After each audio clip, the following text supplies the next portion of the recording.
Hello and welcome. This is the All 12 Signs video series for the Aquarius New Moon that's happening on the 9th or 10th of February, depending on where you live.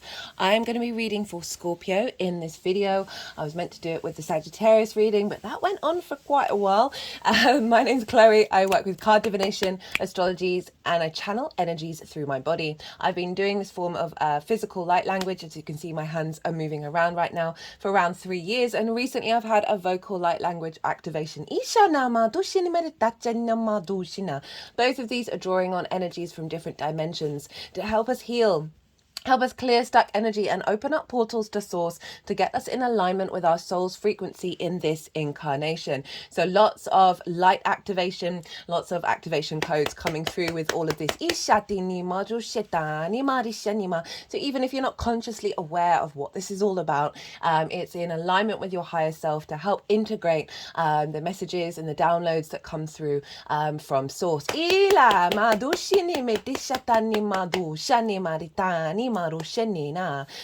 So for those of you who know your time of birth and you know your natal chart, I really recommend you check out the sign that falls in the first house. This is your rising sign, where your ascendant is. All the signs will be as if they're in the first house, so the astrology will link in closest with that. However, it doesn't invalidate you looking at any other part of your chart, perhaps where your sun or your moon are. Just look to wherever that sign falls in your natal chart, look to the house that it's in and the themes of the house, because so you can apply those themes to the messages that come through. It's as if that sign with all the connotations of your natal chart have now moved to the first house, so the messages will still relate. Okay, I'm going to keep this introduction short and sweet and get on with reading for Scorpio. Scorpio rising. How you doing, Scorpio?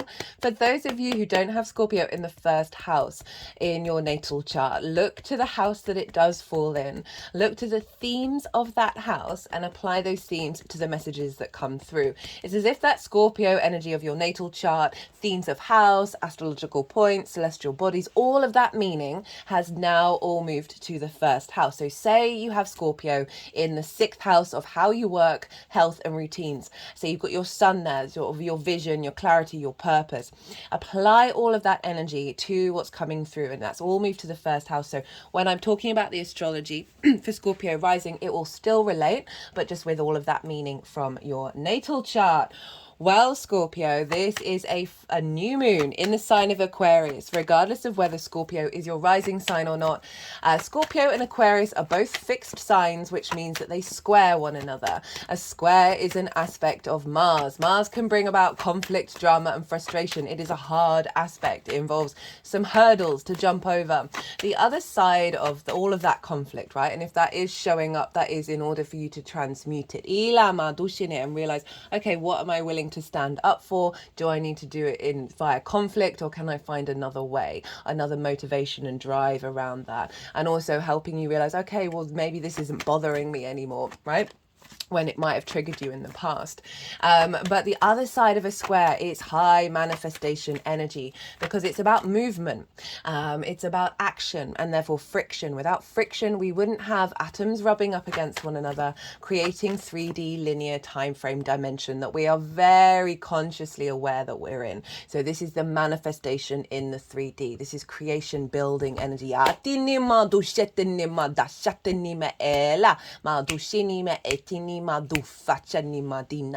for those of you who haven't caught the introduction, new or returning viewers who haven't seen the last couple of transits, I have recently had a vocal light language activation. I've been doing the physical light language for nearly 3 years, but recently now it's the vocal side, and I'm currently working with 3 main guides that are coming through, and the one that was just coming through just now, that is the more masculine yang energy, and it's linked into earth manifestation and protection. Now I've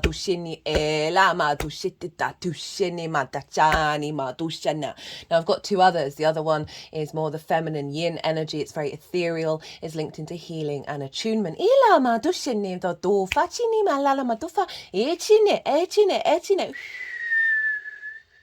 And the third is the neutral, is more connected like back to the source energy, right? So and it sounds sort of more like code. It's linked into sacred geometry and sort of the archetypal and the architectural principles of the universe. And these are all working together. The neutral, the feminine, the masculine, we have them within ourselves. They are not gender specific. It's about integrating and working with all of these in union in order to be in more alignment. So they are here to help facilitate. Often they're doing some healing as well as some strengthening of the clarity of the messages that come through. Downloads, the code energy, downloading codes to help you integrate what's coming up.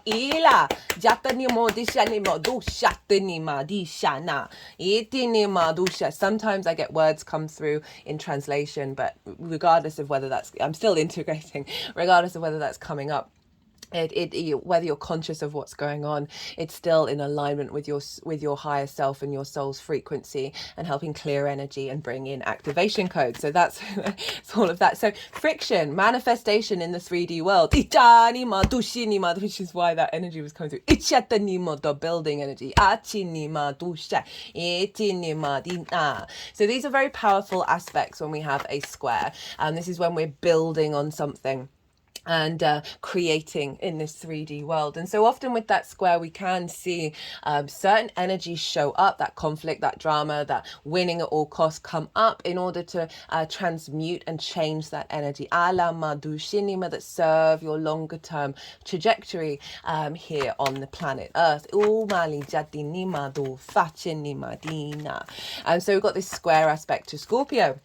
Now, I'm pulling cards for 3 different piles. The first pile is the lead up to this new moon. And I work with 6-month cycles. So this is from the full moon in Aquarius that happened in Leo season. So we're seeing with the first pile of what's been unfolding over those last 6 months. And so often we get a 2-pronged effect. We can get some difficult energy showing up, both like in actual events that have happened to you, or just generally that you've got the space in order to work through these energies, in order to because we get downloads happening at full moons. And so in order to bring that into recalibration, some things need to fall away, and we need to work on some certain things in order to bring that into fruition.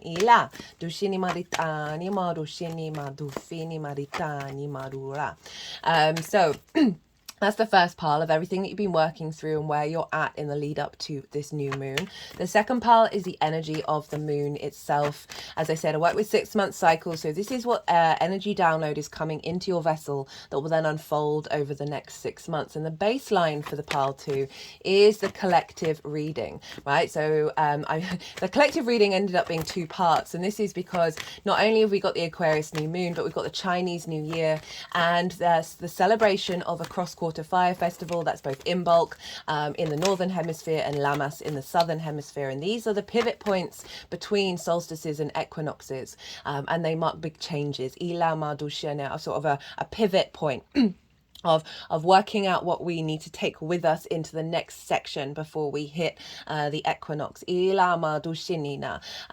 release of that which we no longer need. And so in part 1 of the collective reading, I talk about Imbolc in more detail, and I talk about the Chinese New Year. We're moving into the wood dragon, and all of the energies combined. There's a lot of Kundalini dragon energy showing up here, of like a building of energy that with this new moon is then going to unfold and start to really manifest very quickly. In part 2 of that collective reading, that's where I break down the astrology of how all the celestial bodies are talking to each other at the time of this new moon in way more detail. So that is the baseline for pile 2. For us, the collective reading. I also did collective tarot as well, and channeled messages and things like that. I get a bit more esoteric in those readings. I love them.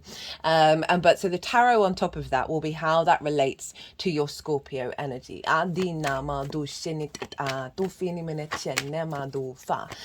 third pile is how all this energy is going to manifest moving forward. So those are the 3 piles. As I said, this is squaring your Scorpio energy. So we're building here. We're activating new ideas to manifest and build in the world. We actually had a square energy. Wait. yeah, no, I'll talk about that a bit later because we've got this square Uranus. So I'm going to link something else back into that. Yeah, where was I? Right. So we're new moons. Why is this a good time to set intentions? Well, the moon is at her darkest. She is in her yin receptivity energy. Our unconscious mind is receiving the full light of the sun, our vision, our clarity, our purpose. Our intuition is the moon, our emotional body, where our needs being met or not being met, how to nourish ourselves and how to nourish others. So it's a great time to set intentions around the Aquarian energy around this time, because as I said, the clarity of our conscious mind is feeding into the unconscious, and then over the next 6 months that energy will then unfold as you instinctively, intuitively take action that is facilitating, strengthening how you take care of your needs, right, and how you nourish yourself, and therefore for how much you can care it for others.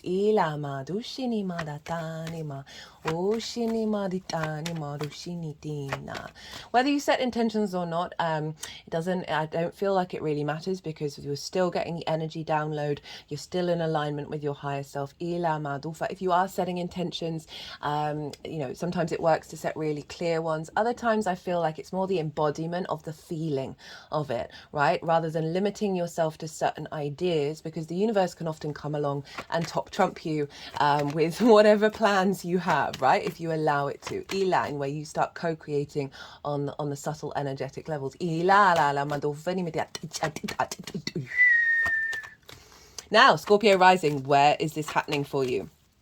This new moon is happening in your 4th house. This is your roots and your foundations. This is your ancestors, both blood and soul lineage. This is parental figures, the roof over your head, and what you do in private. Now, this is the first moon with Pluto in the sign of Aquarius. Last year, when Pluto entered Aquarius, it did so after Aquarius season and left before Leo season. It wasn't there for very long. So we didn't get any lunations in this sign with Pluto. Now this is the first one. So this is a big moon. Big activations are happening here. In the description box are some dates for some other aspects that are going on around this new moon. Mercury, Mars and Venus are all moving into the sign of Aquarius, and therefore they're all going to conjunct Pluto. We've also got Mars and Venus conjoining each other. This happens roughly every 2 years, and a conjunction with the North Node and Chiron. This is big transformative energy, new cycles being activated around this new moon, which is beautiful. I've also done a Pluto in Aquarius transit series. That's live. That's in its own playlist, so it's easy to find, because this, Pluto is moving into this sign. It's going to be there till the beginning of September, so it's covering that transit and it's laying down the foundational work for the final ingress at the end of November. So you might want to go and check that out, especially if we're going to have a lot of Aquarian energy over the next couple of weeks that are linked into what Pluto's intentions are.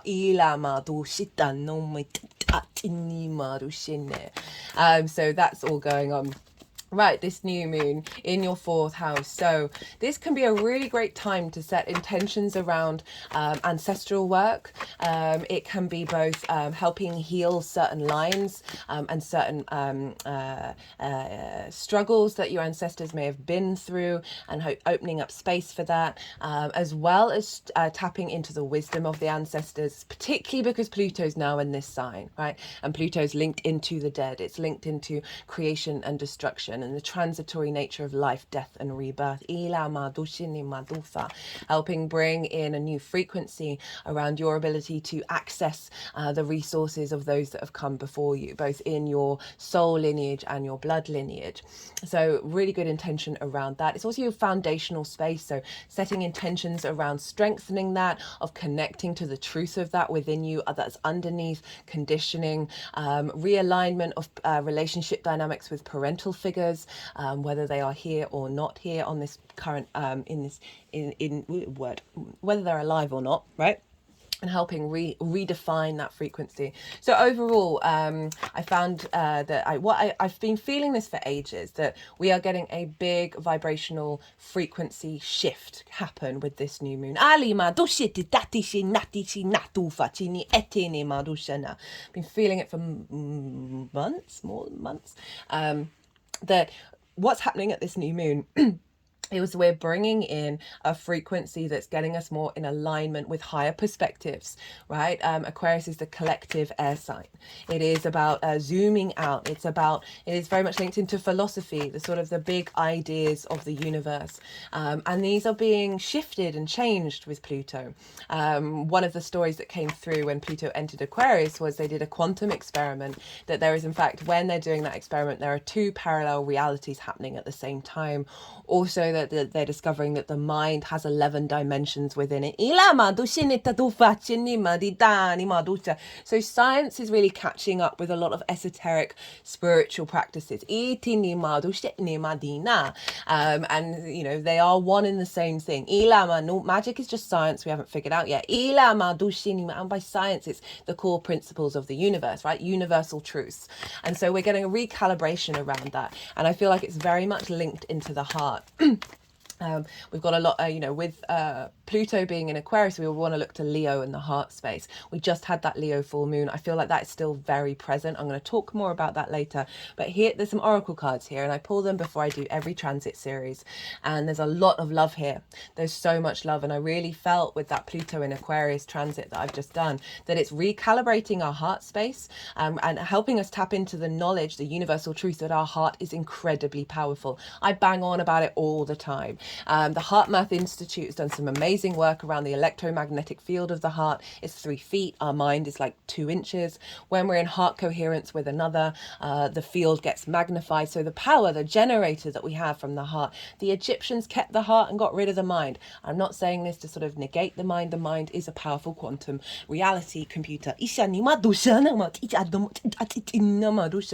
when they're in alignment, Aquarius can be very practical, very of the mind. It is air energy. That when we're in alignment through our heart with integrity, this is when we can really harness the power of that duality of Leo and Aquarius. And I think it's very important, even though this new moon's over in the sign of Aquarius, of bringing in that balance from the heart. And this is backed up by these cards.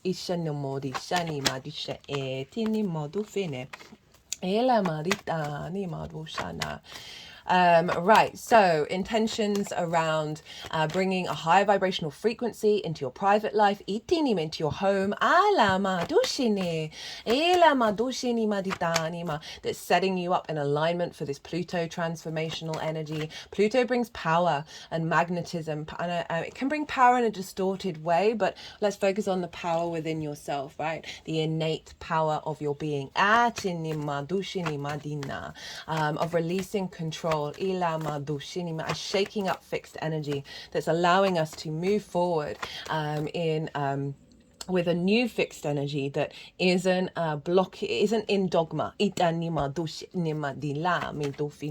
So overall, I feel like there's this frequency that's coming in that I've been mentioning quite a lot in a lot of the videos about how since I've had my vocal light activation, I've been having difficulties with my words, and I've had this kind of little thing. It just feels like something stuck in my throat a little bit. It's not a cough. It's not a bad throat. It's just something that keeps cropping up. And so often with the physical body, when we've had an upgrade, when we've had a download, an activation happen, then the physical realm has to readjust to this new frequency. And I feel like I've been called to say this a fair amount in these readings, is because there's a chance with this new moon, with this new frequency coming in, that you may face some recalibration in the 3D. So often when we've had that, we may have a cold, or we may get run down because our physical body needs to heal, and because it's been discombobulated into this new frequency. So I'm just saying that to bear that in mind. If there are certain things that are going on in the 3D in terms of your vessel, just know that this is part of the recalibration process.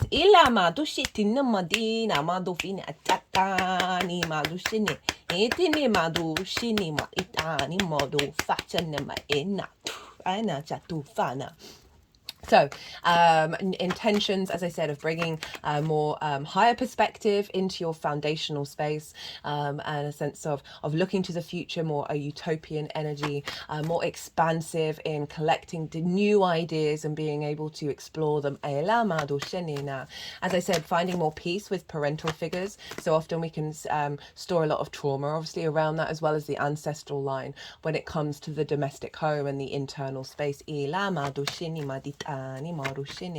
Now, all of this is squaring your Scorpio energy, and for Scorpio risings, this is your first house of how your sun or your moon, how you embody your sun or your moon in your actions and your deeds. It's the lens in which the captain of the ship, that's either your sun or your moon, it depends if you've got a day or a night chart, is telling your ascendant, your navigator, where to go. But the navigator has its own way of moving through the world. So that is your first house. It's often how other people see you, because they see that movement rather than what's going on behind the scenes.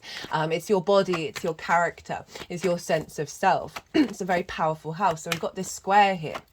Big manifestation energy of the strengthening of your foundational frequency, right? That's then feeding into your embodiment of self, feeding into who you are and how you walk through the world. Now, this, as I said, this new moon can, over the next 6 months, can bring up some disruptive energy because it's a square. And it's calling you to understand that if this is coming up, it's in order for it to be transformed. So don't live in fear that this is a permanent state of being. Know that it is transitory, and it's allowing the integration of this new frequency. On the other side of this, this is building a new sense of your being able to embody yourself in your home space.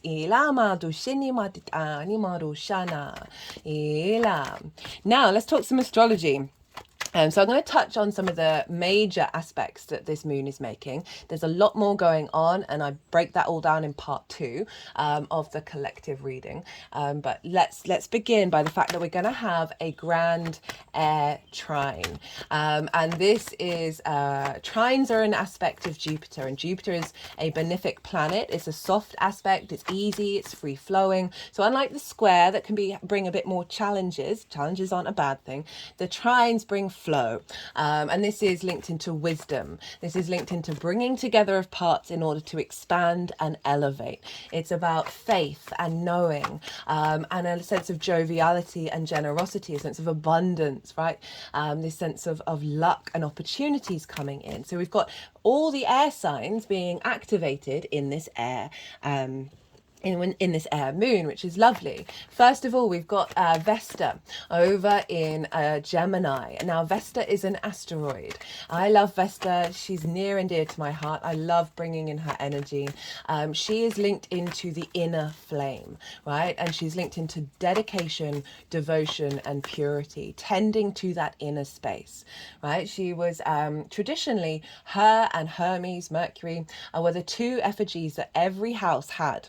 And because Mercury represented the outer space, the movement through the world, traveling, commerce, exchange, contracts, communication, exchange of information, and Vesta represented the inner domestic space, the home, the hearth, keeping that flame alight, tending to that flame, not letting it go out. Ila Madusha, feeding and nourishing yourself, communing in an inner sanctum. And it was an element of protection that she brought in. And so also in the Roman Empire, the temple of Vesta held all the contracts, all the really important contracts. So she's linked into contracts as well. This sense of devotion and dedication to this thing that you're committing to. Now, and this is where the purity comes in as well, because they held the contracts there to stop people interfering and changing wills and changing contracts to suit their needs. So it's honoring what the two parties have committed to and keeping that contract pure in nature. And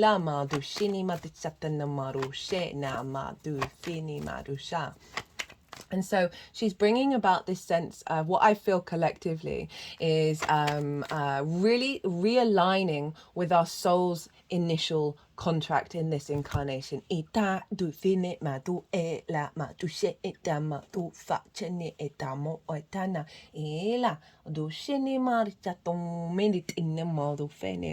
bringing in a higher frequency in relationship to that soul contract. And she's going to be doing so by clearing away contracts and distorted contracts.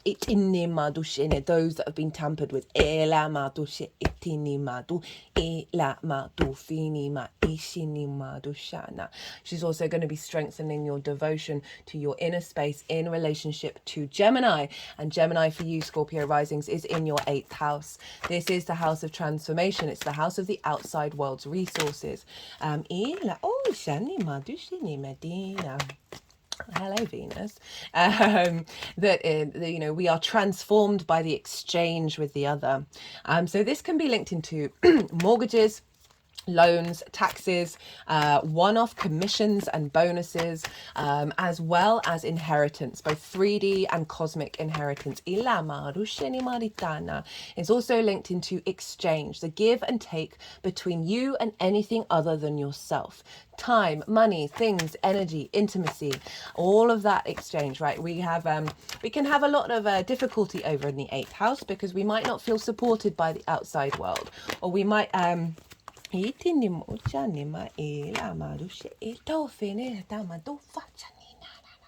that there may be codependency here, whether we need people to be codependent on us, or whether we are codependent on other people. We may take too much or give too much, and this is all about getting it into alignment. Any distortions you have around not feeling supported, or overly consuming, right? In a way that is actually not serving the nourishment of your soul. It's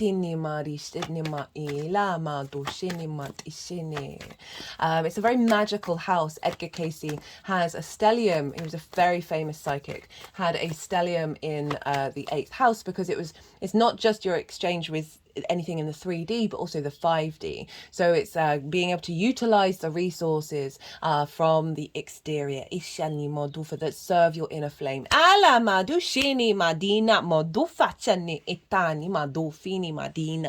Gemini is very mutable. It is the ability to collect lots of different information and share it without dogma. So we've got this fixed energy of Aquarius, of this higher perspective being activated in your 4th house.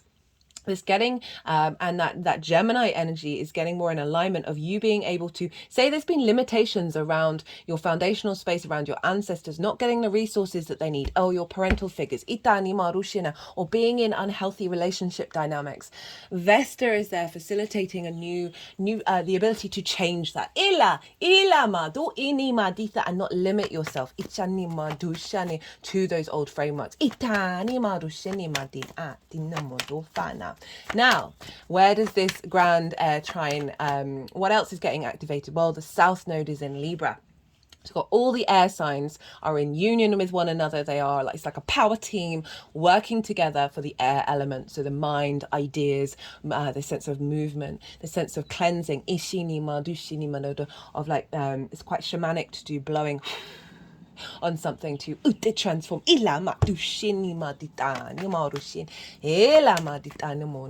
the South Node in Libra in your 12th house, Scorpio, again a very magical house but also a difficult house. So this is like the hidden house, the house of mysteries, the constructs of who you are. This can bring anxiety, depression, loss, grief, isolation, because it can unearth trauma responses and limiting beliefs that are in your unconscious spaces, your mind, as well as other unconscious spaces of the many layers of the human vessel. But as I said, it's a very magical house. So underneath all of that is the magic of your soul. The South Node is all about refinement. It can bring a drain as well. There's a sense of, but the drain is in order for you to go inward rather than outward. It's more of a yin energy, the South Node. Where you go inward and you contemplate, you bring depth and nuance to something. So the South Node is refining your internal space, right? It's refining and recalibrating anxiety, depression. All of these things can come up because the South Node is helping transmute that energy and bringing in the power of the magic of self, right? So we've got this trine, as I said, elevating, bringing wisdom, bringing a sense of cohesion and a sense of knowing and faith about all of these interlinking with one another. I've done a South Node, North Node, Aries, Libra axis transit series. It's in its own playlist, so easy to find. And this is for each of the 12 signs. I talked about the major themes that the South and North Node are bringing over the next 18 months with this eclipse cycle. So this moon is in connection with the eclipses. So it's tying it into these bigger cycles of the integration of time and space when the sun and the moon are exactly on top of each other. Because we only get that with eclipses, and so it's the bringing in the horizontal and the vertical axis, which is a power point. So this moon is by positive aspects aspecting both the north and the south node. So we're bringing in some harmony and some wisdom here with this new moon. So the south node is helping clear out any trauma responses and limiting beliefs in your unconscious spaces around the exchange with the outside world and how that's impacted your foundational space. This is also so powerful of bringing a wealth of magic into your foundational space. So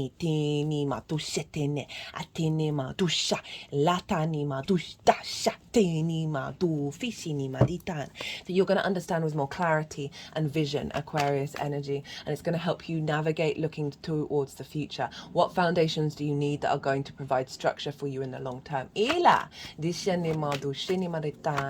Now I talked about the North Node. So the North Node is making a sextile to this moon in the sign of Aries, and it's coming into a conjunction with Chiron. This is going to be exact on the 19th, so about 10 days after this moon, and that is a big aspect for this eclipse cycle. And so Chiron is the wounded healer.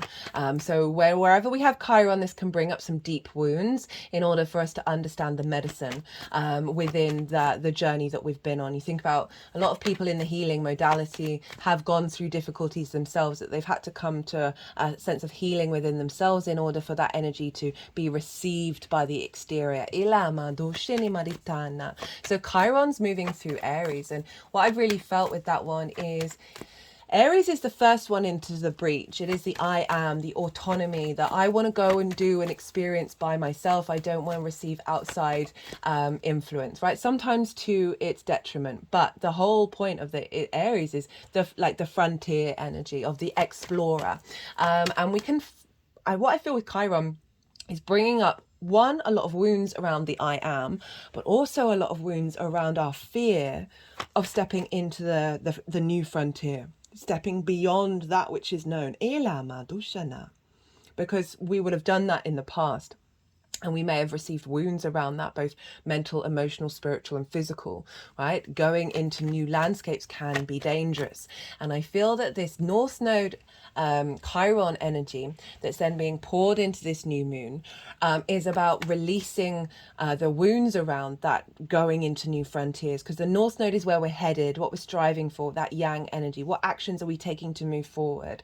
And I really feel that momentum, that pull with Chiron of, hey, finding the wisdom in what we've learned from perhaps going into the frontier, not necessarily working out in our favor, utilizing that and then transforming that into the medicine for us to bring wisdom into the new steps that we're making into this new frontier, that's then feeding into the energy of this new moon, of this recalibration energy, this new higher frequency. This card, the angelic frequency card, was the first card that came out with the Pluto in Aquarius transit, and this card was the first card when I was shuffling the Carl Gray deck. So this is about bringing in those frequencies to calibrate the body in order for us to think more long term and take action that's in alignment with raising the frequency of the collective.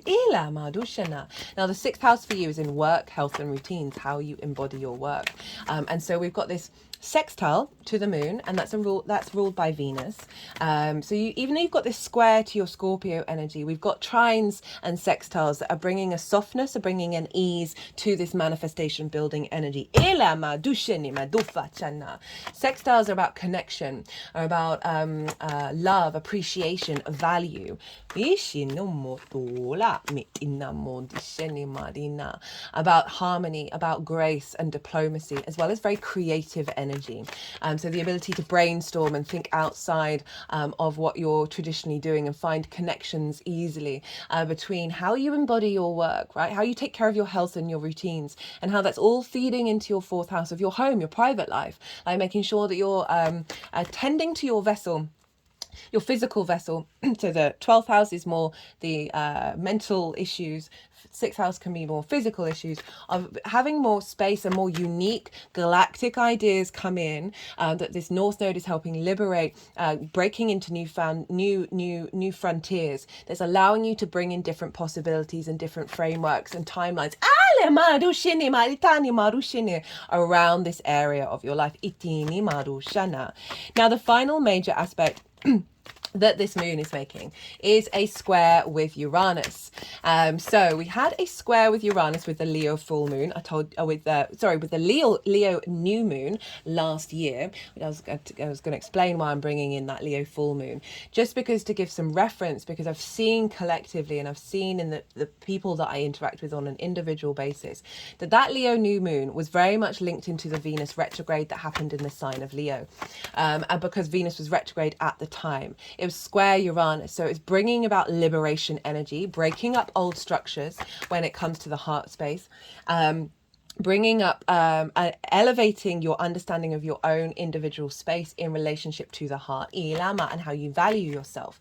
And that has seen a lot of dynamics fall away, as well as strengthening those that are serving the test of time. And that got closed out with that full moon. But it is the potential of bringing up some disruption, because Uranus is very a maverick energy. It shakes things up. It doesn't really care about the consequences of its actions, because it knows what it's doing is inherently liberating your soul.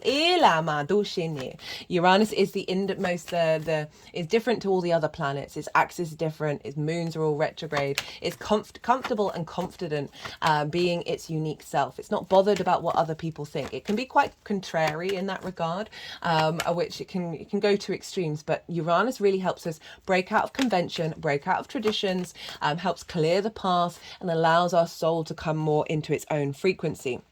So we've got this square, and it's over in Taurus. So of all the signs, Scorpio, actually Leo will get a T square as well. It'll just be different T-square. So Scorpio, we've now got this opposition between your Scorpio energy and your Taurus energy, where Uranus and Jupiter are, and we've got this moon over in the roots and foundations. When we've got a T-square, so we've got two squares and an opposition, the release is the bottom of the T. So the release for you is this new moon, and Uranus is helping build, right? It's a square, as I said, so we can bring up conflict over the next 6 months because it's been imprinted with this at the time of this new moon, but it's doing so in order to build a stronger sense of liberation. And you have this in the 7th house. This is the house of the other, opposite your Scorpio energy. This can be one-to-one clients, working with people on a one-to-one basis at work, business partners, intimate friends, long-term committed romantic relationships, as well as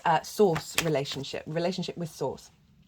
It's linked into marriages because it's mostly linked into contracts. It's this commitment to you and the other, and stepping up to this. And Uranus has been there for a while, and it's now shaking up those dynamics even more and helping you get an alignment with your individuality when it comes to the other. It can also be bringing towards you different energies, more unique independent energies, as well as helping you be independent into your life with this new strength of frequency in your foundational space.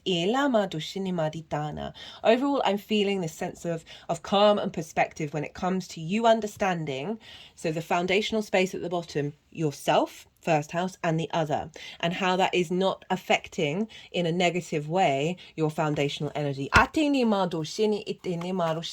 well as clearing out ancestral work around the self and the other in relationship to what's going on in the private life, what's going on in your foundational space.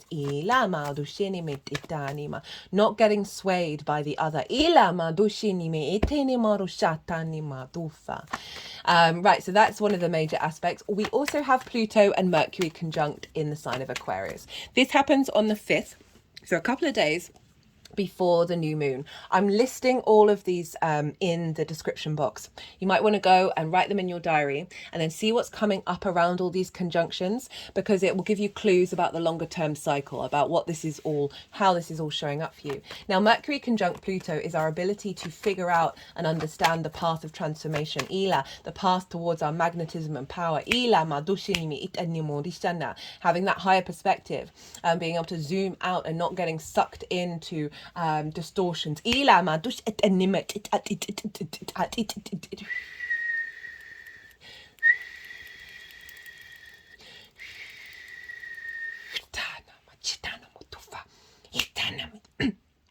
Itani madusha tita, ila madusha tinima, ila maushatin. Madufi. We're focusing on that oak leaf on the Knight of Pentacles, which is about strength and wisdom. Itini marushini ila dumi jatina. Right, so those are the major aspects that is going on at the time of this new moon. I'm going to quickly talk about rulership. Because whatever's going on with the ruler of a sign is impacting the sign that it rules. So Saturn traditionally rules Aquarius, so, and that's what I work with. So we want to look to where Saturn is, because Saturn is going to be influencing what's going on with this moon. So Saturn is over next door in the sign of Pisces, in your 5th house of creation energy. This is trining your Scorpio energy. I've done 3 Saturn in transit series. I still recommend the first one because I talk about the themes of Saturn being in the 5th house in way more detail. Second one was the retrograde. Third one is still live. This is Saturn direct until the end of June.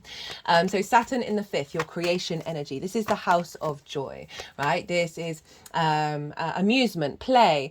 It's also linked into the pleasure principle, and that is not just focused on romance, right? That is any area of your life and finding pleasure in it. That's the point, right? We get twisted and we focus more on one agenda. This is all about games, play, amusement, as I said. It's linked into children, both literal children, your own children, children you work with, the inner child, as well as the creative things you birth into the world that are children. It is also linked into romance and dating. It is the house of joy. Saturn moving through there could have taken a bit of that joy away. This is what Saturn does. It's coming along with restrictions and boundaries and frustrations in order for you to really connect to your own inner power from a sense of maturity, from a sense of due diligence and responsibility. All of these things are wonderful things. And to commit to your integrity and your legacy that will serve you for the next 30 years. In the sign of Pisces, I'm getting, so Aquarius can be very logical, can be very rational, whereas Pisces, not that. And I love the fact that Saturn is giving structure to the magic, the fluky energy of Pisces, this very dream-like state, and bringing it into your private life. It's bringing this joy and this creation energy into your private life, of you being able to, and what I'm feeling with this Saturn Pisces with Aquarius energy is us being able to see clearly the magic of the world, of the universe,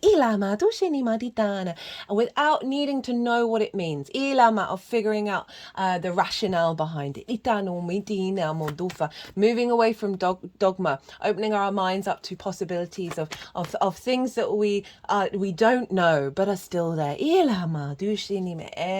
Oh, my third eye's feeling really soft and lovely right now. They've just put my hand over the third eye.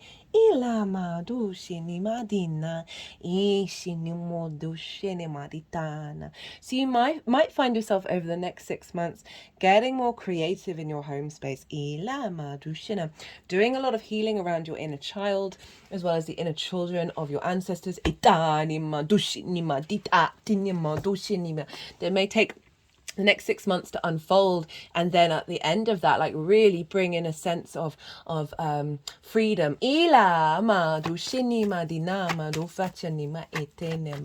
Now Saturn is in Pisces, and Pisces is traditionally ruled by Jupiter, so we want to go and look to where Jupiter is, and Jupiter is over in the sign of Taurus along with Uranus. So those themes of the 7th house is showing up again, and Jupiter has gone direct. It's been direct since the end of the year. Jupiter brings elevation, expansion, a sense of faith, of knowing, of courage within yourself. It gives that confidence, right? And there's a sense of expansion, of elevation, of generosity and joviality when it comes to the other, and your how you what you're drawn to in the other, as well as how you show up to the other. Jupiter in the 7th is very good at giving advice to the other, and understanding how the other works.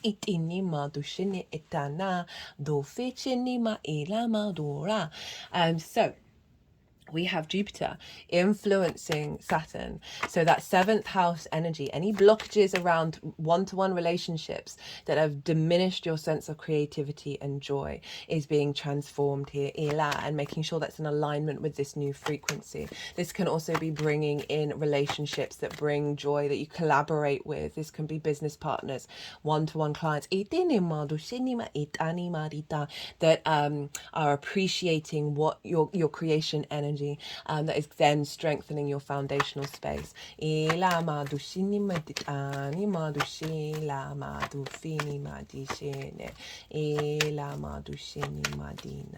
Now Taurus is ruled by Venus, so we want to go and look to where Venus is, and Venus is in the sign of Capricorn. This is your 3rd house of your communication, right? The lens in which you communicate through, a sense of authority, a sense of grounded energy. There's a slowness and a sort of perspective with Capricorn. It's also about your environment, right? The frequency of your environment and your surroundings, your day-to-day surroundings. It is the things that you do on a day-to-day basis, as well as your local community. It's linked into schools. This can be also courses that you start of learning something new. Now Venus is moving through there after Pluto has just left. Venus has a habit of smoothing things over, of connecting the dots, of tidying up the mess. Itini Marusha, bringing harmony, bringing grace, bringing ease. A sense of value and appreciation into this area of your life. It is where we bring meaning into our day-to-day. I love the 3rd house. So there's this sense of Venus bringing a sense of love to the way that you communicate, of harmonizing the way that you communicate, and really being able to feel good about the way that you do as well, and feel good about the meaning that you're finding on a day-to-day basis. There's then feeding into Jupiter of saying, okay, right, now the resonance of the way that you express yourself is affecting the other. That's then as well as perhaps meeting somebody in your local community that is going to be a collaborator, because the 7th house is very much about collaboration as well, and commitment. There's also that's then feeding into your creation energy of building in your foundational space. So for some of you, you might meet somebody. This energy might be activating meeting somebody that's more in alignment with receptivity to the way that you express yourself. What was I going to say? Also, your relationship with Source.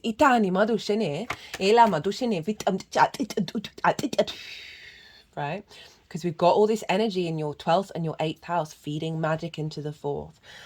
So Venus in the 3rd, the way that you communicate, connecting the dots that are enhancing a sense of ease and harmony and grace in the way that you express yourself. That's getting an alignment with source energy. That's then feeding into your creation energy. That's then going back into your 4th house of that foundational space of activating a deeper sense of communication. Itani marusha with source. Ilama dufa aishe. Ilama du idani ma ushinima atanama dusha. Ishinima ditani marushetinima du fachinimina. Pretty powerful stuff. Right, they're still shuffling, so I might talk a little bit more about the astrology with you. we had Vesta trine the full moon in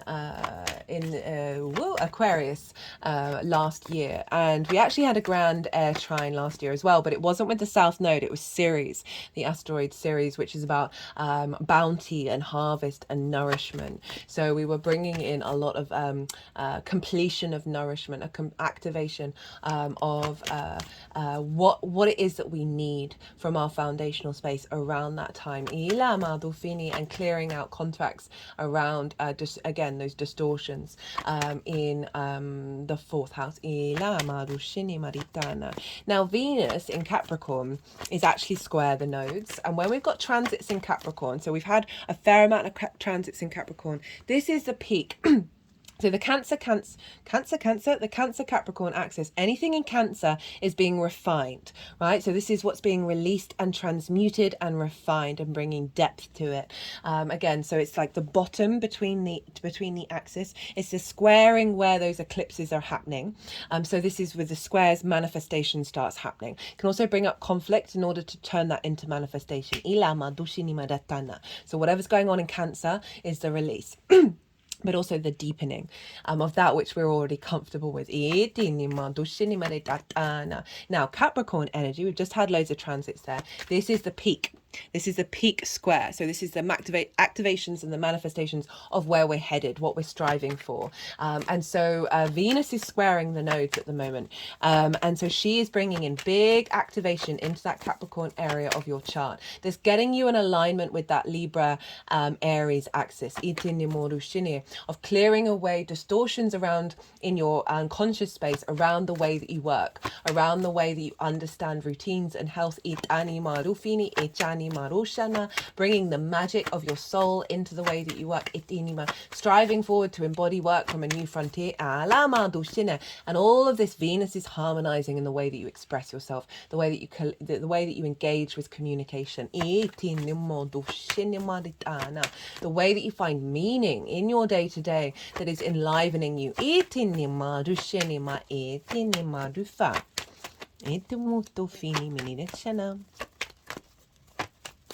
So this energy, so we've got a feedback loop between Saturn, Jupiter, and Venus, because Capricorn is ruled by Saturn. So this is a very air-based sign. We've got a bit of fire going on, so it's very yang in nature. It was like the Leo full moon. And it's almost the exact kind of principles involved with that Leo full moon as with this new moon, because Venus, Jupiter, and Saturn, they are in earth and water energies. They are in yin energy, and there's a lot of collective energy here. That this earth and water is creating this vessel to give stabilize and ground, and also bring smooth over edges with that water. When you're building with clay, you need that water to help smooth down those rough edges.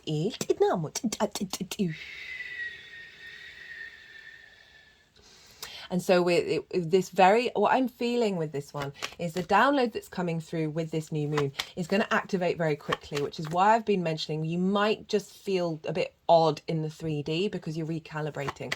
But we're being held and grounded with this earth water energy that's creating this vessel for that activation to be anchored into the 3D. There's been a lot of pentacles showing up for the readings so far, because of that earth energy. And we had that with the Leo full moon, where it had the real big potential of being quite crazy, and I think it was for a lot of people, right? But also it had the ability for you to witness crazy things and be grounded in the experience, right? To uncover old traumas and limiting beliefs around the heart space, but not being bothered by them anymore. Very practical energy of that earth energy, and again the smoothing over of the water to be in more flow with your emotional body, that is with that big transformative fire energy that we had with that Leo full moon. And now we really have it with this air of bringing in a new construct, an idea of who we are.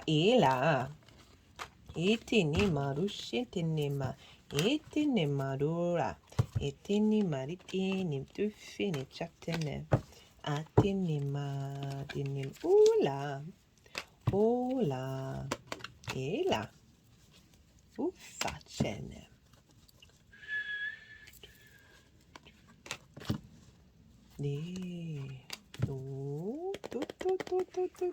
Okay, so I've finished everything that I need to say, and I recommend looking to where your sun and your moon are in your natal chart, the themes of the houses that they're in, because they are likely to get activated whenever we've got a lunation, and that will give you a more personal understanding of what's going on with this general reading. So I am now going to go consciously quiet.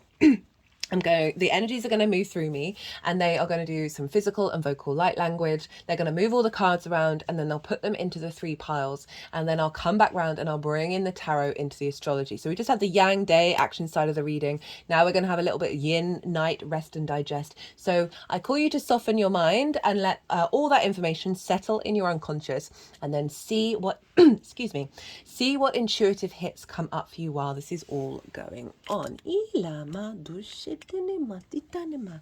Ela do fichinima atini etana bushinima do fechena. Ela maduva jana madushene da do fechene etene. Ela madu fichinima ufini chatan. Achatan, achatan, achatan, achatushini mutushini itala ma ushini itini madu itana ufene. Ofini ma itini ma du ficini modu facine. Itini ma du fini mufini ma itina. Ila ma du shitini ma. They've never done this before. Ishatani ma ilatina ma du ficine. Etini ma ufachana. Etini. Oh, you just got the emperor. I just realized you got the empress and the emperor. Etini and 2 6s. Ichani ma ushene. Ela. La mede ma ufficini da dana. E tu ficini ma du facene e la ma du fa. E la ma du fini e tene ma du faceni.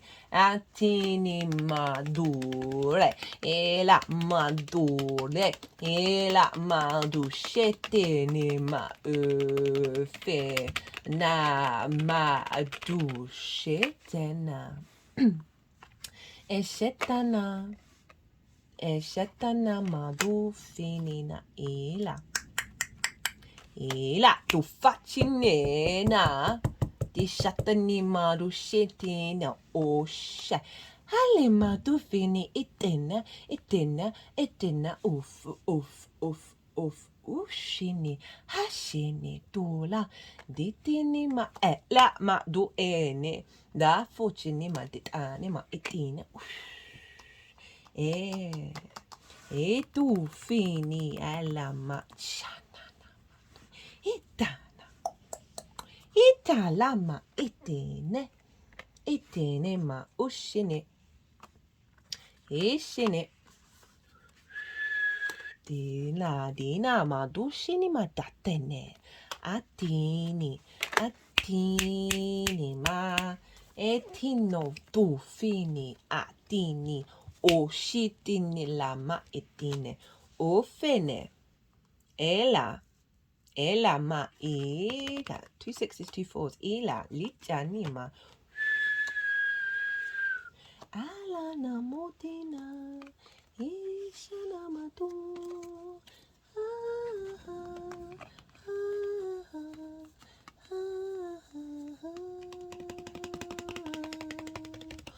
Ushini marita na no fa ishani matu fini mati alama tana matu tiri marita ne etene machatana hushati etino na hushana tisane ma hushana na hushitina tina tushine dishane ma tin ana do finema etenema ilama ushinina ishinima ushinima dila madushini etina modushine utume datina dini modishinima etini ala ma ila do fa jini ma itana do fini ateni ma ushini ma ela etini ma dushini ma eteni hu fa chana di tu ma jini ela ena ela ma tu fini ela do fa chani ela do fini jani ma titani mo ushini ela do fena Ejene madushini ela madina ifuna majena madushini madisha ishatini madula ela madushini na dufa shatina edufine chinima itana o chinima itinema tinima tini ela madu etin chine ela dule Duffi cinema nita tinema dinema la ma dishani ma dinamo duina dinima o la dina etene ufficini antanima ila ma dushini ma dina dinama dishani etina etinema atenena ufine atina bushatina tanduf Ishi tufa ela do fini ma dini ma dishani mo dishatine atini ma dushe etana ma atana ela ma du fite ma du itana mo do facene ala ma dishina ma joshe feeling an ache in my heart space. Itine ashi atufini ma ela tu ichini na itishini ma rushini ma tufa itani ma ela itenomo tita chinimo tushana. This spread is really powerful. A lot was coming through with that. I felt as you've been doing so much clearing. Ila dishini marushini ma itanima dushini la dusha lama dusha tinima achine ala dufeni manitane atishini metu fachana ila maduma ila maduma la madushina atanime ushini maditani madufachani ma. I do feel for them because my singing voice is not that great. I go off key very easily. Ishini madushani itani madushani maditana. Okay, Scorpio, I'm not surprised this is a powerful reading. Scorpio risings, this is happening, a lot of this is happening in angular houses. 1st, 4th, 7th, 10th is the Leo area, right? Angular houses are big pivot points. Whenever we have moons or transits in the angular houses, this is a big shift. So the angular houses are like the axis, the cross, the foundational cross of the rest of the chart. Big energy. So the lead up to this new moon.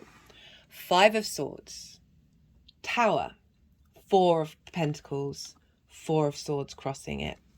Now, what I was getting so clearly with this, so they had the 3 of Pentacles here for a bit, was you've been working through internal conflict that has meant that there has been a block around understanding yourself and collaboration with others. And I was getting such a strong sense of the ancestors and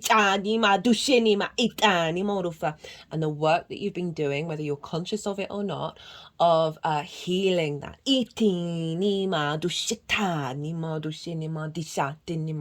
Ushinima dishanima tu fachana elama du finimina chatanama du shinima ditana.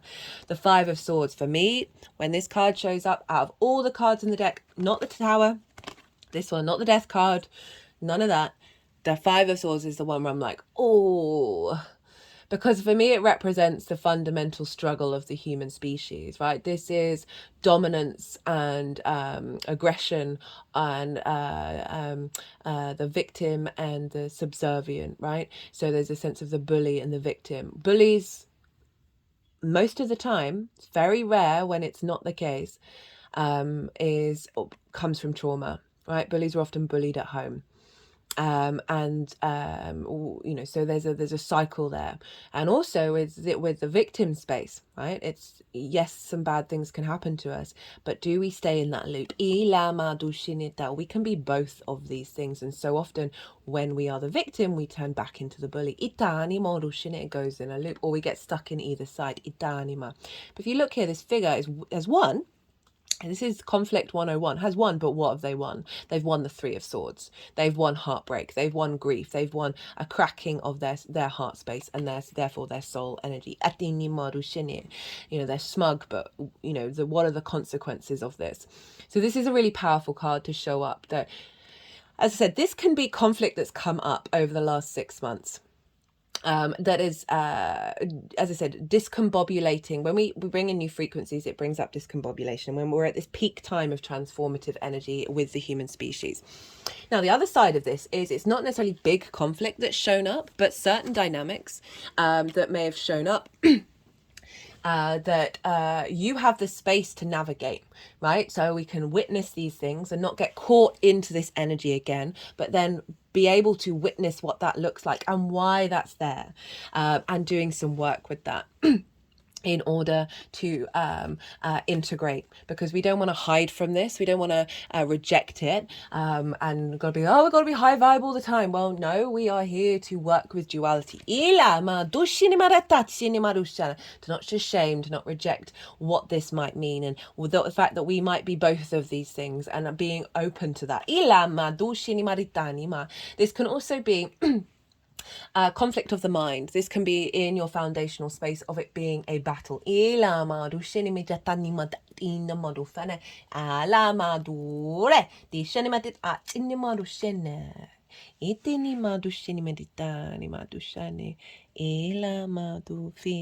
And the South Node had moved into your 12th house by that point, of the Aquarius full moon. So really helping you refine the unconscious trauma responses that is getting into an alignment. We've got the Tower card, and this is saying the Tower comes along. I feel like this is Uranus energy, even though this is Mars's card. I feel Uranus comes along and breaks down stuff that doesn't matter, right? Fundamentally in the long term, because the foundational space is still there. So it's interesting it's shown up in the 4th house. Of there may have been things that have been pulled down, mental constructs, ideas, a conflict, that simply wouldn't serve you in the long term. And you've been able to witness this tower, this tower movement of pulling down your foundations, that which isn't serving you, not remaining, and leaving the strong foundations there, pulling down difficult energies that have blocked you from understanding the power of your foundations. So you've been going through a state of transformation with the tower. And this is getting you to a state of liberation. We've got the 4 of Pentacles, which is crossed by the 4 of Swords. 4 of Pentacles for me mostly is, if it comes up the other way in my brain, I always use that one. But this is power. This is your inner power, then being protected and therefore being able to be strong in the 3D realm. This figure has peace symbols in this deck underneath the feet, heart, and crown chakra. So this is saying that what's being pulled down has brought in the frequency, has created space for the frequency, not of conflict, not of vulnerability, not of diminished energy, of strengthening your inner power, your inner sovereignty. This figure has a crown on, of really drawing in that strength within yourself, which is then having a knock-on effect, because this is your foundational space, of the rest of your chart, of you feeling your energy is protected when you move out of that space. And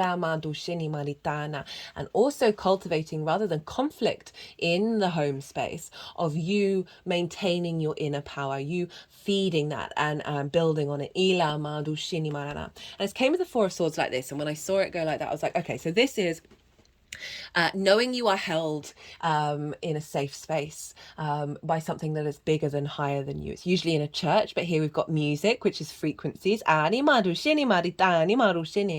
being able to be in a state of rest and contemplation and meditation, a state of peace.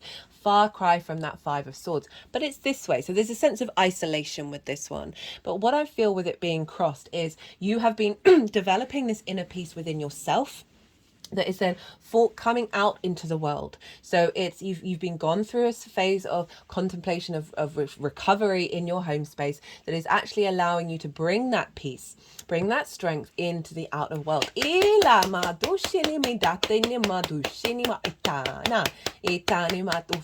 And obviously this is always a work on progress. Like no matter how far you go along on the evolutionary journey, there are still layers to bring in and activate. Now, they've been doing some interesting things with the cards with you, Scorpio. So this is for the energy that's being downloaded into your vessel at the new moon. We've got the Emperor and the Empress crowned by the Six of Cups, the Six of Pentacles, the Nine of Swords in reverse, the Three of Pentacles, and the Judgment card. And remember, I forgot to mention that Three of Pentacles was over here, that rather than being in a state of collaboration in your home life, there's an element of conflict that you've been working through, because this wanted to be in the reverse over here. And now it's coming in the upright. So it's saying that you've cleared out a lot of energy in order to bring in more ease and more collaboration. We've got the Emperor and the Empress. Wonderful energy coming into your foundational space. Be in your power. This is what Pluto is going to be activating. The Emperor is very wise, is able to take action based on knowledge, on wisdom. This is sovereignty. This is Aries energy. This is an activation of your inner divinity. The strength and the power that you have within you, that you don't need to control everything. A good emperor allows others to flourish around them in order to have a seat at the table. It makes me think of the round table, where you don't feel like your power is diminished by another person having power. Or you don't feel like you lose your sense of self if you're around another strong energy, because there is strong energy showing up that's being integrated within you that you have always had within you. And we've got the Empress. This is Venus. Now I felt like there's this energy of collaboration and abundance, a lightness coming through. And here we have the Empress. She wants you to feel good in the 3D world. It's very fertile energy. It is about abundant energy. It is about love. It is about tapping into that feminine. We've got the union of the masculine and the feminine here, of being in harmony with your yin and yang energy. And we haven't got kings or queens here, which is tapping into the fact that this frequency that's coming in with this new moon is elevating to the next level. Of you being able to get stuff done while still enjoying your life.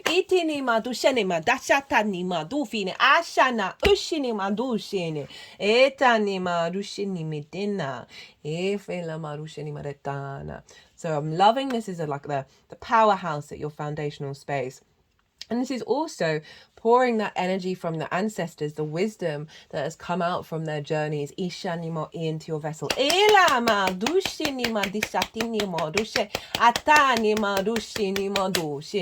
Feeling very confident in your private life and your home space. Speaking of home space, we've got the biggest house in the tarot. So I love this for the 4th house. This is about receiving wisdom from the past that helps you tap into abundance rather than grief. This follows the Five of Cups. This can be past life energy. This can be ancestors. This can just be your inner child. We've got Saturn over in the 5th house of saying, hey, look, we can smile again. We can grow, because there's flowers growing out of the cups. There's this sense of emotional fulfillment and nourishment. Connection to the ancestors again, of bringing in the resources. And you feeling safe and comfortable wherever you are, right? That foundational energy isn't just about your physical home, but also the home you have within yourself. We've got the 6 of Pentacles. So 2 sixes next to each other, a balancing act, right? There's gift giving here. There's protection with 6s. So we've got the scales, we've got the balancing coming in, and this is going from the Five of Pentacles. And this is making me think, so often I see the Five of Pentacles show up in the 8th house, which is the give and exchange between you and the outside world. So this can be like the energy of the South Node and Vesta from the 8th and the 12th of your hidden house, the unconscious spaces, as well as the resources from the outside world getting more in alignment, moving away from conflict, moving into sixes of reciprocity of the give and the exchange, and being in flow, because these figures are receiving that which will help them step out on their own, right, and not feel left out in the cold. Receiving wisdom. It also can be you giving wisdom, this new activation in your foundational space of being able to tap into nourishment and giving to others that help, with the 8th house of you, it's you giving to the outside world as well, of you giving wisdom. Jupiter over in the 5th, in the 6th, 7th house, and we got the work axis involved as well, of you being able to support from this new strong foundation, through your embodiment of self, this sense of nourishment to the outside world. But overall, moving away from this sense of fear and scarcity in your foundational space. Got the Nine of Swords in reverse. This is anxiety. This is sleepless nights. And this is worrying about things beyond your control. It's in reverse, which is a really clear message that having gone through this journey, you're activating a new space where you are not letting this consume you. You are clearing. My third eye is now sort of hurting in a throbbing way. It was really soft before, but I feel like something's getting cleared. Of ancestral, so both blood and soul energy, of the worries and fears that they may have carried in your foundational space, right? It's the frequencies of Aquarius, of shifting those frequencies away from holding that energy and transmuting it instead itani madusha to a place of collaboration. Ila madushina. This card is about mastery. This figure they are who they are. They know what they have within them. They are able to act on it. They are a master at what they do, and they're not bothered by the outside world. All right, this figure is being interrupted by other energies, right? And then when we know ourselves truly, and when we are confident in what it is that we're doing, doesn't mean that we're not, with mastery we're always growing, we're always the teacher and the student, but by embodying this in your foundational space, you are drawing towards you other frequencies and beings, and guides. You have other resources in order to create something beautiful and long lasting. This is a church here. So the way that I can see this on the outside world is you being more confident within yourself, that's then drawing other energies that you're more in alignment with, where you're starting to create rather than be in a state of conflict, as well as the support from your ancestors. To help facilitate you create this sense of strength and stability and beauty in your home. Very much that energy, those three words. And then we've got the Judgment card. This is Pluto's card. This is resurrection. This is ascension. This figure, this angel, is playing frequencies to the dead, right? Perfect for the 4th house of the ancestors, of raising up their frequency, of releasing old tensions, and blocked energy and trauma around the home, around feeling safe, feeling secure, drawing on the wisdom and elevating this energy so it's no longer binding you, having good judgment and understanding about who you are in your foundational space.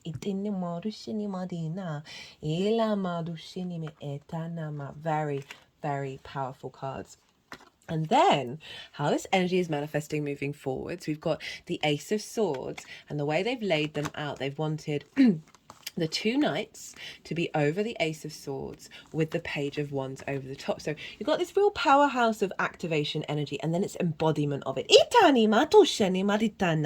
The Ace of Swords, the clarity, the truth, being able to see clearly, a renewal, rather than the distortion of the 5, the conflict of the 5 of Swords, the 9 of Swords in reverse, which is implying that the 9 of Swords has been present, of that, the not being able to think clearly, of worrying about things that are not providing creativity and expansion, right? So the Ace of Swords is saying, don't worry, you've now got this real clarity, this boost coming in, where you've got this sense of sovereignty and victory, of sense of strength of character, of wisdom. They've got the mountains in the background, the real divine inspiration, right? So a lot of magic and ideas and frequencies and constructs coming through from the galactic realms, from your ancestors, in your the magic of who you are, that you are embodying in your home life. Holding on and maintaining of this frequency. So it's manifesting moving forwards of, this is the sense of this Ace of Swords is fixed into the manifestation. And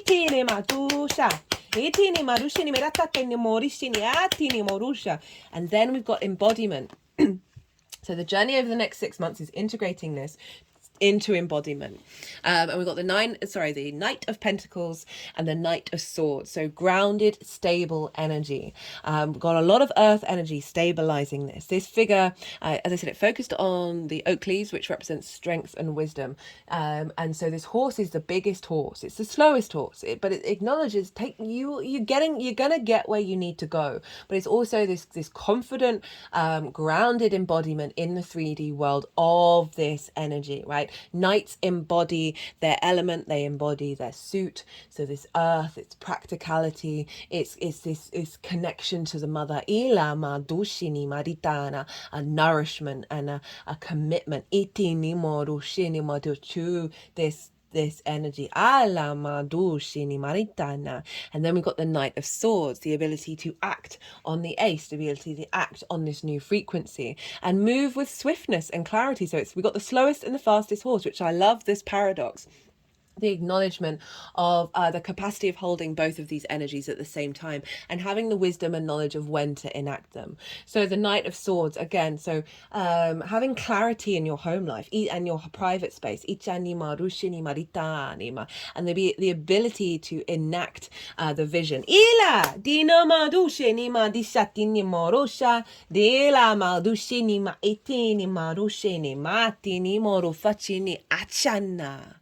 Crowned by the Page of Wands, which was the first card out.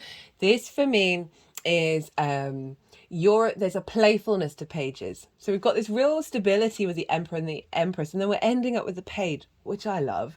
That pages are very youthful. They just got to the court. They're so excited. I find that they're very they're not really fixed in nature. They are up for curiosity. They're up for change. They're up for receiving messages and sharing messages, and there's a lot of movement with pages. What I'm feeling with this, so it's fire, it's creativity, it's passion and drive, and linking it into the Leo energy, right? Of Leo is your life purpose, it's your career. It doesn't have to be career can facilitate life purpose. That you're going to understand the clues and the wisdom of what steps to take from your foundational space that is supporting your life purpose.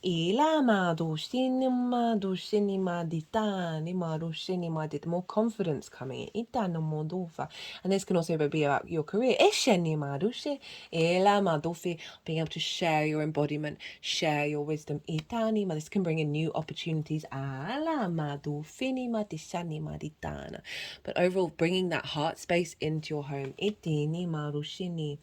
And as I said, getting a lot of resources and connection to source energy, of receiving a lot of creative spark of spirit energy, messages in your foundational space, in your home, your private life, whether that's through meditation or whatever it is that you're doing, you're really harnessing your connection with source.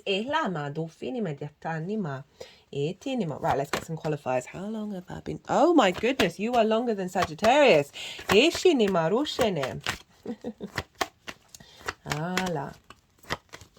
Doesn't ever feel like it while I'm doing it. Okay, we've got 3. I'm going to go with all of them. We have nature perspective, changing your perspective around what you think is your foundations, which is in fact got, it's got everything to do with you and nothing to do with you at the same time.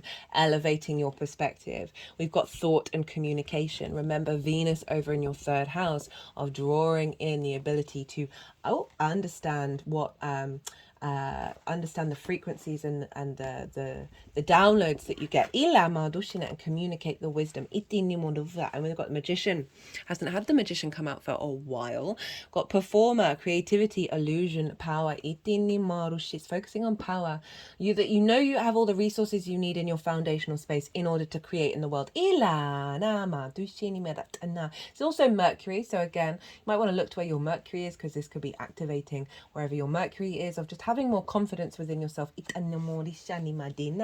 in order to create in the world. And there's the element of the performer as well, so really know thyself,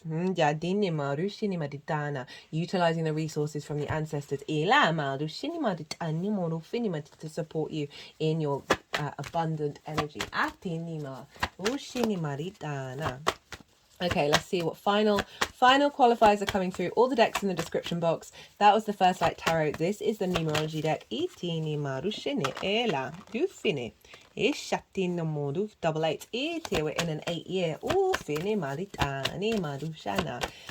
That's reconfirming the Empress energy.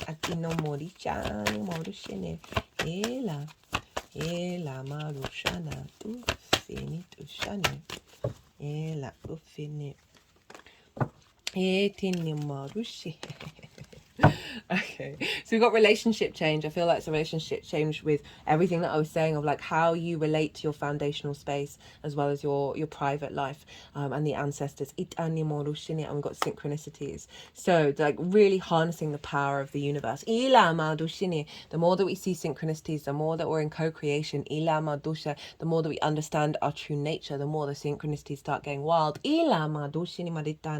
again, with that communication card and the Page of Wands and the synchronicities of really getting very clear messages come through, right? Psychic abilities in channeling that can come about in all sorts of ways. It is not it.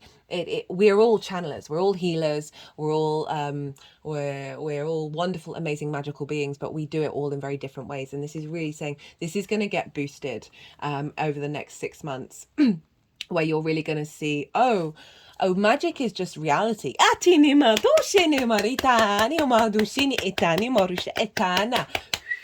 I'm going to leave it at that, Scorpio. End it on that note. I hope you enjoyed this reading. If you did, don't forget to hit the like button. If you want a personal reading, my email address is in the description box. I like to tailor to the client. I've got lots of things that I can bring to the table, all the cards. So send me an email, right? Give a big description about what you're looking for, what's the problem, not necessarily a problem, and all those sorts of things, and I will get back to you. I love to tailor to the client, as I said, and get that in alignment. Be good to yourself, Scorpio. Be good to those around you. And most importantly, be well until we meet again.